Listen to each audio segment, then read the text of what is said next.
Төрт ондықты артқа тастаған орынша тіршілікте де дәл осылай алабұртып асып саспап еді. Ел емес Рамазанұлымен ғұмырында бірінші рет беттесіп, креслоға маңғаз отырып, оның қою қара шашына алғаш рет абайлап тарақ тигізіп, алақанымен уыстап ұстайтындай көңіл алып ішіп орнына түспеді. Тіпті 3 айлық шаштараздар курсында оқып жүріп, тәжірибеден өтуге барып, бірінші клиенттің шашын қырт еткізіп қиғанда, жан дүниесі бұлайша толқып қатты қобалжымап еді. Асқазанында қоса сыздап, кейде құлағы шыңылдап, жүрек тұсы да шаншып қояды. Не де болса айтамын, бітті. Ол 63-те, мен 40-тамын. Ол басқа облыста, мен елімдемін. Мен де адамша өмір сүріп түтін түтетуім керек. Ана болуым. Осыны ойлағанда мүдіріп қалды. 40-тан асқандар да бала туып жатыр ғой. Қойшы, нағашымның әйел 50-ден асқанда туды. Мен бірақ аналық мүмкіндігімнен айырылып қалған жоқ екенмін.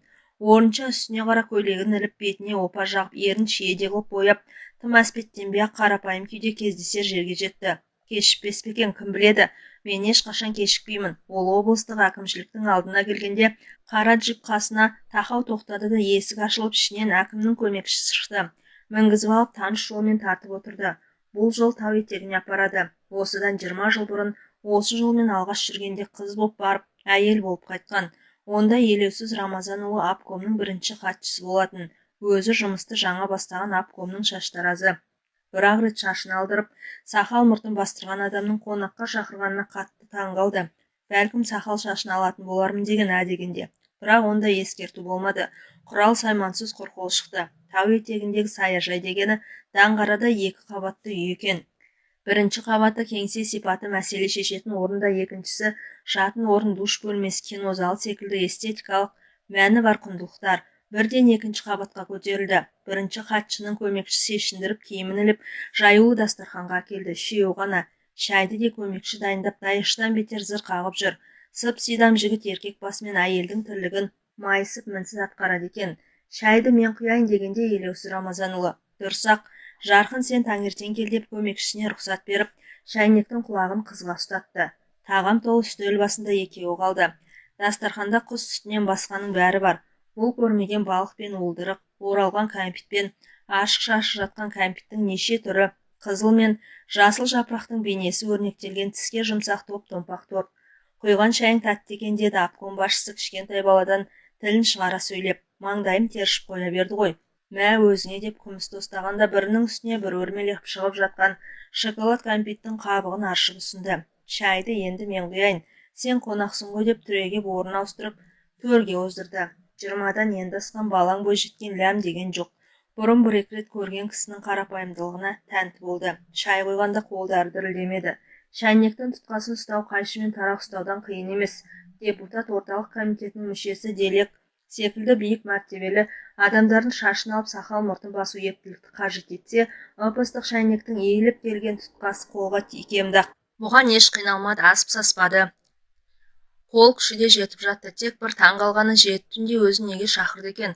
Көмекшісі: қазір жұмысқа кел деп үйіне телефон шалды. Келген бетте осылай қарай алды да қашты. Мен сенің қолыңды бірден ұнаттым. Қолың сондай жеңіл екен. Сол байқауда бірінші орынға 2 адам таластыңдар. Біреуі бір кексе неміс әйел. Бізге өз ұлтымыздан болғаны керек. Қазақ қыздарын эстетикалық кәсіпте баулу керек. Бірінші орында Орынша Қамысбаевнан деп отырып алдым. Рахмет, деді баяу ғана. Іш енді, мен құйған шайдан іш. Ой құдай-ай, маған обкомның бірінші хатшысы өз қолмен шай құйып беріп отыр ма деп, Орынша өз көзіне өзі сенбей шайден бір ұрттады. Осы өңім бе, түсім бе? Сені біраз іздедім. Қалалық автовокзалда істеп жүр екенсің. Шұғыл алдырыңдар, обкомның шаштаразы өзіміздің қаракөз болуы керек дедім. Елеусіз Рамазанұлының айтқанының бәрі рас. 3 айлық курсты бітіріп байқауда бірінші орын алып қалалық автовокзалға шаштараз болып орналасты. Бір күні қалалық тұрмыс қажетін өтеу комбинатының директоры шұғыл шақырып, обкомға еріп кеп, іс басқарушысымен жүздестірді. Ол шаштараз бөлмесіне бастап келді, таныстырды. Өзінің дұрыс киініп жүру керектігін, жұмысқа ешқашан кешікпеуін, кейде түнде де қалып қоятын кездер болатындығын, обкомның бюро мүшелері мен бөлім меңгерушілерін және олардың көмекшілерінің сақал шашын алатындығын тәптіштеп түсіндірді. Қолына бірінші кезекте бір пачка ақша ұстатты. Бұл 300 сом екен. Ертең бірінші келіп сақал шашын алдырады. Ол кісі Мәскеуге жол жүреді. Съезге делегат, өте ұқыпты бол деді. Кешкі 6-дан кейін 2 сағат күтті. Қарны ашып асқазаны шырылдады. Дәмхана жабық. Көшеге шығып келуге тіпті болмайды. Көмекшісі: ешқайда кетпе, елеусіз Рамазанұлы сақал шашын алдырады. Ертең жол жүреді деп тағы бір ескертіп, телефон соқты. Бір мезет көмекші, отырсың ба деп хабарласқанда отырмын ғой, сағат 8-ге тақады, қарным аш адам тоқ адамға қалай қызмет көрсетеді деп айтып салды. Сірә аштық не жегізбейді, тоқтық не дегізбейді деген сөз осындай жан қиналыстан шықса керек. Сол-ақ екен. Жапалақ көз Сидам көмекші сым ұшып атылған тоқ шайнек пен кәмпит, печенье тұтастай бір қорап торт әкеліп берді. Шайнек басы бүтін сенікі, шай қойып ішесің деп ескертті. Торт жеп, тойыңқырап қалған кезде көмекші алды. Хатшы артта кіріп келді.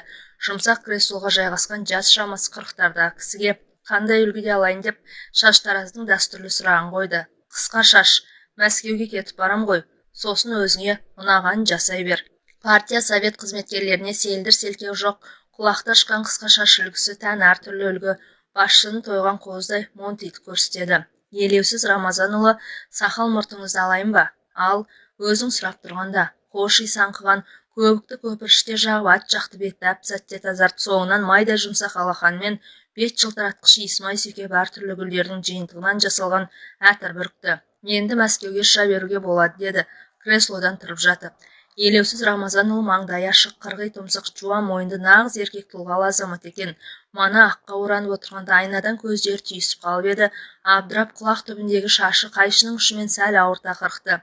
Соны байқаған ел ағасы айнаға тура қарамай көзі арбасып қалар сәтте жанарын төменге салды.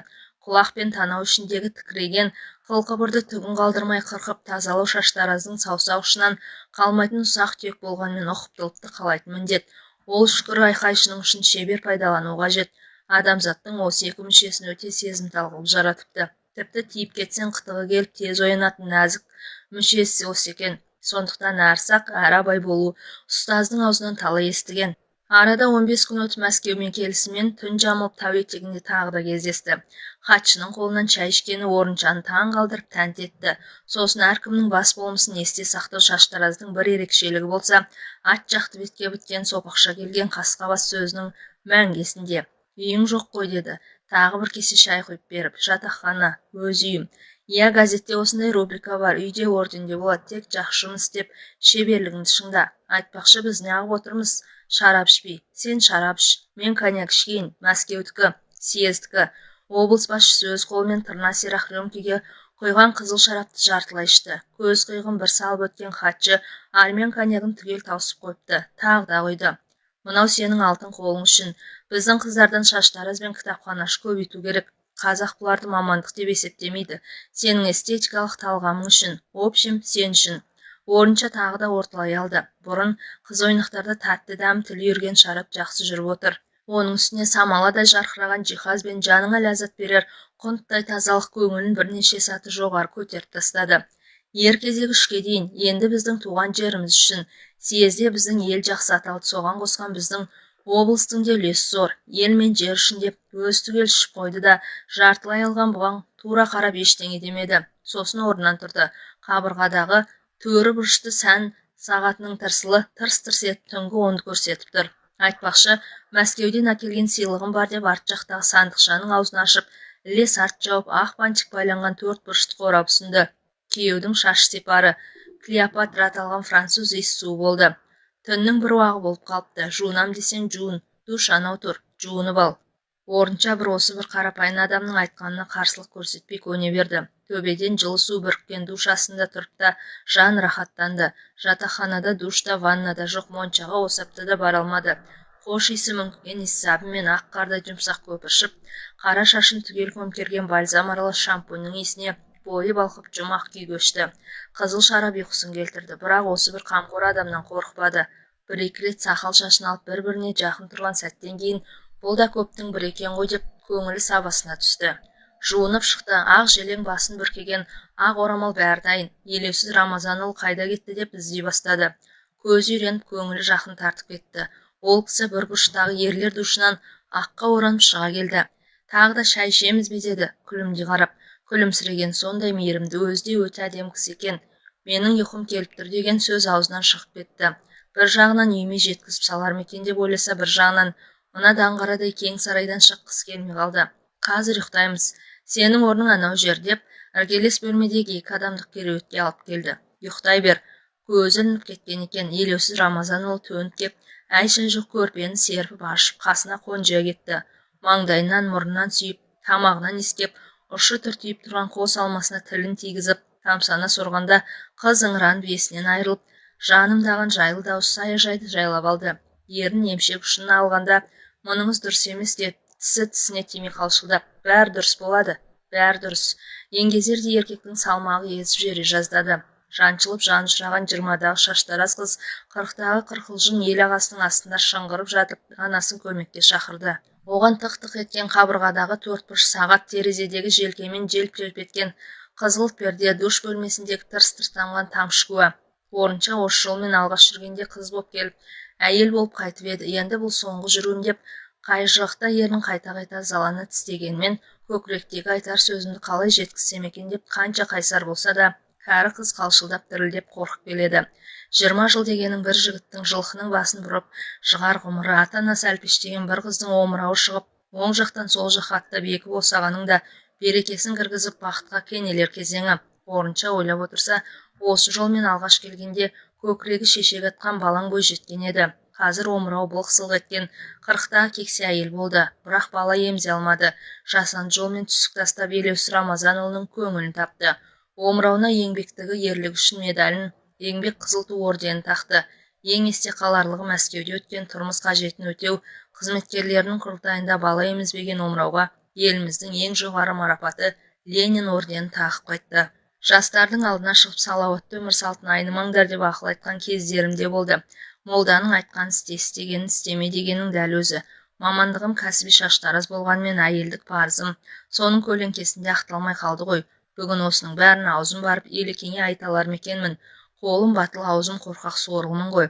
Джип сол баяқ қос қабатты үйдің жанына келіп тоқтады. Қыста төбесіне сүңгі мұз қатқан, жазда шешек атып жұпар шашып, жан сарайыңды кеңітер зәулім сарайдың алдында қызыл сары гүлдер жайқалып өсіп тұр. Елекең де келген шығар. Сол ғой шақыртқан. Әншейінде жүгіріп жүрер көмекшілер зым-зымия жоқ. Мәшіне әкелді де гүр етіп келген ізімен жүріп кетті. Орынша бірден екінші қабатқа көтерілді. Әбден көзі үйреніп, өз босағасындай боп кеткен үйдің есігінде еркін ашты. Елеусіз Рамазанұлы баяғы көк креслода қозғалмастан отыр. Келуіңмен қарындас деді. Жүзі сынық, бұрынғыдай алып ұшып тұрған жоқ. Сіздің де келуіңізбен Елеке деді. Әуелі Елеусіз Рамазанұлы төсек табыстырғаннан кейін ағай деді. Арадағы 20 жыл қызыл тілдің тізгінін Елекең қып қолына ұстатты. Сол баяғы ақ дастархан жайылған жылтыр стөл, ең алғаш келген жолғыдай ақ шәйнек, күміс тостағанда бірінің үстіне бірі өрмелеген кәмпиттің неше түрлі. Сырт киімін шешті де қолын жуып бірден стөл басына жайғасты. Ашпын, жұмыстан шықтым. Бұл сөз де 20 жылдың ауыздан шығарған сыйы. Ойын өзі сенген еркекке еркін айтатын дәрежеге жеткенмен негізгі ойымды тіл ұшынан қалай шығарып, қалай төгілтер екенмін деп, сәл шөгіп самайыр буылы тарта бастаған еңгезердей кісіге көз астымен суық қарап қойды. Бәрі бір күнгідей өте шықты. Отставкаға кетемін. Пайғамбар жасына жеттің дейді жоғарыдағылар. Дұрыс, жеткеніңіз рас деп шыққан тегі шаруаның қызы айтар сөзін айтқанмен бөгежіктеп төмен қарады. Сонда, сен үшін де дұрыс болып тұрма деп Елеусіздің даусы қатты шығып, көкірегі дүрсілдеп, өзі де екпінімен креслодан пышақ ел көтеріліп кетті. Мойнын қылқындыра байлаған галстугының бір шетіндегі жүрек шіркін дүрс-дүрс соғып, оң қолмен қабырғадағы босатқан қожайындай галстугын жаймен босатып ақ көйлегінің үстіңгі түймесін ағытты. 20 жылда саған бәрін жасадым. Медаль, орден, Ленин орденін ауыстырып жібермегенде герой да болатын едің. Ақ кірпіштен соққан үйің қандай? Сол үй үшін мен ескерту алғанмын. Осының бәрі бір күн айтылады-ау деп күтуші едім. Бәрін күтіп жүр екенсің ғой. Вот какая. Елеке, мен де 40-қа келдім ғой. 20 жыл қасыңызда жүрдім. Жаман жүрген жоқсың. Басқа жұрт бұлай жүргізбейді. Жалт етесінде жоқ боласың. Орынша жалт қарағанда ашаң әйелдің кең маңдайы тарылып, ұзын кірпіктері қысқарып, қос мұрны пұшық мұрынға айналып, бүкіл бет әлпеті бұзылып, құбыжыққа айналып бара жатқандай көрінді. Қайта басын көтерген жоқ. Өзін үйлеуіне көндірген еркектің мысы басып кетті. Бұрын бір қарағанда үн-түнсіз бәрін түсініп, ығына жығылып, ыңғайына көне беретін. Ол болса сақал шашын алып болғасын, жұмсақ креслода отырып, күректей алақанын бұның сәл шаршаңқы нәзік саусақтарының үстіне қойып, рахмет, ақшаңды үкімет төлейді деп орнынан тұрып жүре беретін. Бұл екеуара көрісіп жүрген 20 жылдағы сезім қылының қоғамдық орында дірілдей шертілу еді. Неге үндемейсің? Менің де сізге айтарым бар. Не айтасың? Тұрмысқа шығам. Кімге? Журналистке. Жалаң аяқ журналистке ме? Өзің де сөзге құмар едің. Жалаң аяқтар көбейген заманда жалаң аяққа шығып жетісерсің. Менен жалықтың ба? Елеусіз тағы да бір түймесін ағытып, галстугын төмен тартты. Сәні кетіп салбыраған, қап-қара шүберек қозғалса, қозғалып шалқайса, көкірегіне жабысып, жанына серік жалғыз өзі болып тұрғандай. Менен жалықтың ба? Кететін күнімді алдын ала есептеп жүр екенсің де. Әкімшілік информацияның ошағы ғой. Бұрыннан айта алмай жүргенмін. Бұрыннан сонымен сыбайлас па едің? Мен білмекпін ғой. Білгенде сыбайлас жемқорлықпен күресетін комитетке айтар едік. Мен жемқор емеспін.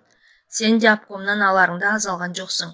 Ол жалт қарағанда сұлу әйелдің өң жүз тағы да құбыжық кейіпке түсіп, бұзылып бара жатты. Жарайды, суға түсіп алайық, душқа түс. Ой аллай, осыдан 20 жыл бұрынғы сөзін қайталады. Бірақ онда душқа түсіп ал деп жұмсақ рауышпен сөйлеп еді. Бүгінгі мәнерінде ызаның сызы, өшпенділіктің салқыны бар. Қызмет қолдың кір екенін осылай ойламайды екен ғой. Тағынан түскен күнің қалшылдап шыға келеді.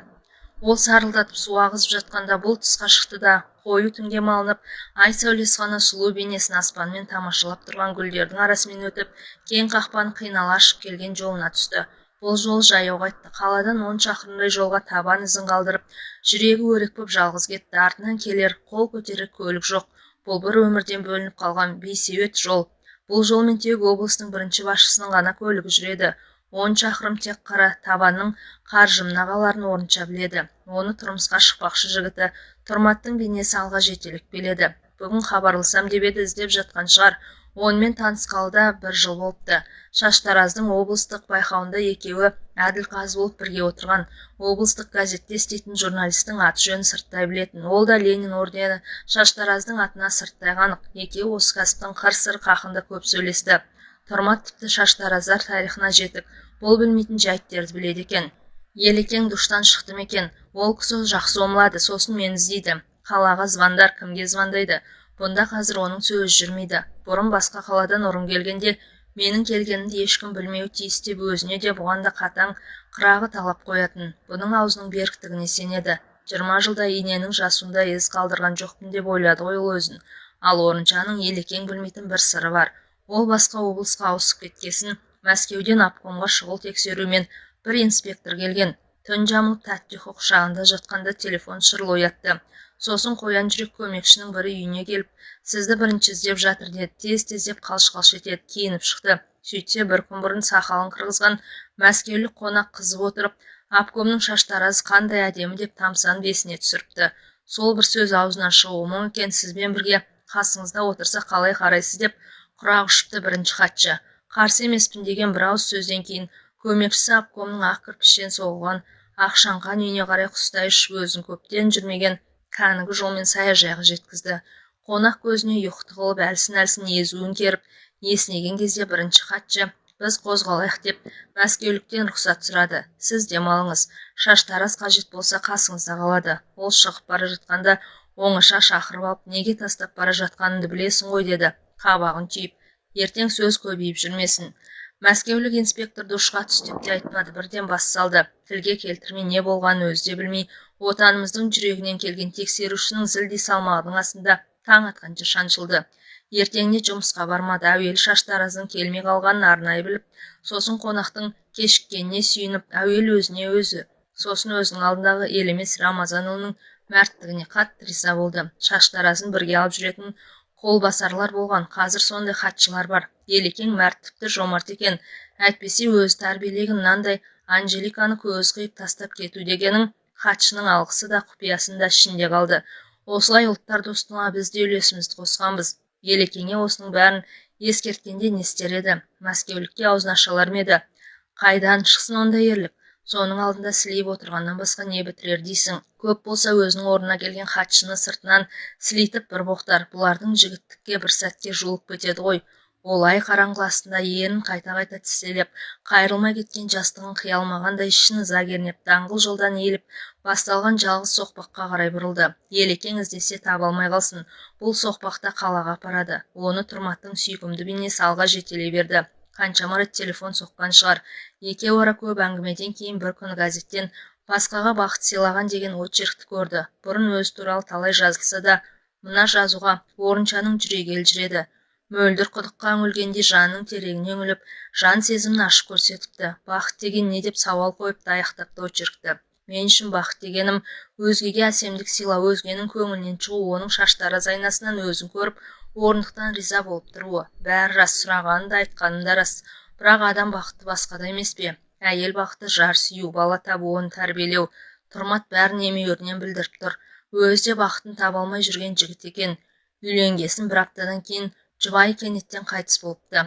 Содан бері 40 жасқа дейін жалғызбасты күн кешіпті. Екеуміз түйедей құрдас екенбіз.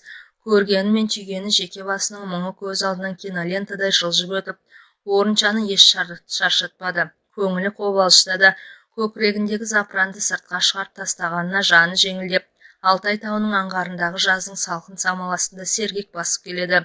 Салмағы жеңіл қара сөмкесін біресе оң қолына, біресе сол қолына ауыстырып, жан дүниесінің ар жағынан бір алақайлаған тәтті дауыс естілгенде қала оттары көрінді. Келдік, кеп қалдық. Даңғылға шыға бергенде мәшіне ұстаймын. Елекең енді мені іздемейтін шығар. Бәрі де түсінікті болды ғой. Жалғыз аяқ соқпақ даңғыл жолға тірелді. Мәшіне өте қалса, қол көтеруге дайындалып, оң қолын босатып, сөмкесін сол қолының қарына ілді. Тұрматтың дауыс құлағына келді. Сен қайда жүрсің ей? Түнделетіп қыдырып кетіпсің ғой дейді. Алғаш кафеге шақырғанда даяшы жігіт тамақты алдарына кеп қойған кезде Сталин қанша патша болса да көрсендегі тамақты өзі құйып ішеді екен. Мен де саған өзім құйып берейін деп мәз болды. Бұл болса аяқ астынан сіресіп оқтау жұтқандай қақиыл қалар хатшыларды ойлады. Ең бірінші боп Елекең елестеді. Ол менің өмірбаянымды, Ленин орденін қалай алғанымды бәрін біледі. Бірақ сыр тартып сұрамайды, әрден қозғамайды. Әйтпесе ауыл мен аудандағы шаңға көміліп суыққа бүрсеңдеп тоңып тұрып қызмет көрсеткен шаштараздар неге алмайды осындай марапатты? Жылы жер, жайлы көрпе болды ғой менің өмірім. Неге мұңайып қалдың деді, өзі өте сезімтал. Мұңая берме, өмір алда. Бақытты сәттердің бәрі алда. Адамның өмірі түгелімен бақытты болмайды. Оның бақытты сәттері ғана болады. Биылдан қалдырмай үйленбекші, күздің алғашқы айларында той өткізбекші болып келіскен. Ол бір бөлмелі пәтерде тұрады. Оны өткізіп не сатып менің үйіме келеді. Ақ шағаладай ақ боз үй тұрғанда бір бөлмеге тығылып, сол үйге адам толтыра алмай жүрмін ғой мен. Даңғыл жолмен жеңіл жигули зулап келеді. Қол көтеріп тоқтай қалды. Орталыққа қаншаға келсесіз, қанша сұрасаң сонша. Кеттік. Мәшіне Ақшаңқан зәулім үйдің алдына кеп тоқтағанда теледидарға қараудан көзі талмайтын жүргізуші жігіт жолаушы әйелді шырамытқандай болды. Сіз атақты шаштараз Орынша Қамысбаева емессіз бе деп сұрағысы келді де әдеп сақтап тілін тістеп қалды. Кірген бетте телефонның нөмірі ажыратқанша үңілді. Тұрмат 1-2-3-4 рет соғыпты. Қазір бейуақ, ыңғайсыз болар. Таң атысымен өзім хабарласам. Жүрегі алқынып аузына тығыла берді. Сол қолының тамырын ұстады, бүлк-бүлк. Жүрегіне жұмсақ алақанын қойды, дүрс-дүрс. Телефон түбіндегі ақ креслоға шалқайды. Екі қолы көтертпей, 10 саусағы қимылсыз салбырап қалды. Телефон шыр етті. Қолын көтеріп тұтқаға жеткізе алмады. Тағы да шыр-шыр. Тұрмат қой мынау. Бар күшін сарп етіп серпіліп барып, нәзік алақанын тұтқаға тигізді. Бұл қалалық полициядан, бізге Қамысбаевна Орынша керек. Аузынан жылымшы қан ытқып кетіп шалқасынан түсті. Қызыл қан кезерген ернін жуып жайып, төмен қарай тырс-тырс тамшылап тұр. Түн ортасындағы естілген дөрекі дауыс әбден шаршап келіп, талмасы ұстаған жүректі жарып жіберді. Екі аяғынан тік тұрып, адамдарға қызмет еткен шаштараз емен жарқын бір дем алайыншы деп бойын кеңге салғанда өзінің ақ креслосында аузы ашылып, шалқалаған күйі таңылды. Таң атысымен үйіне, сосын жұмысына телефон соққан Тұрмат жауап ала алмады. Асығып-үсігіп үйінің қасына келгенде, есік алдына кіріп шығып жүрген бейсеует адамдарды көрді. Бұлар бүгінгі әкімшіліктің төменгі буынының жандай шаптары еді. Не болды деп сұрады алғаш кездескен біреуінен. Сіз кімсіз? Жақын танысымын. Шаштараз өмірден қайтты деді жайбарақат. Жақын таныс болсаңыз, туған туыстары қайда? Хабар беру керек. Тұрмат ішке кіруге әрекет етті. Бірақ полиция жібермеді. Мәйітті моргке әкеткелі жатыр. Моргтен келгесін ғана көресіңдер деп көкірегін итереді. Тұрмат тілін тістеп тұрып қалды. Содан Орынша Қамысбаевна қала шетіндегі мұсылман бейітіне жерленді. Ленин орденін қызыл масатымен көмкеріп, облыстық өлкетану мұражайына іліп қойды. Астына атақты шаштараздың қолы тиген қайшысы мен тарағы, жансыз бейнесі табылмады. Марқұм жадырап отырып, суретке де түспеген екен.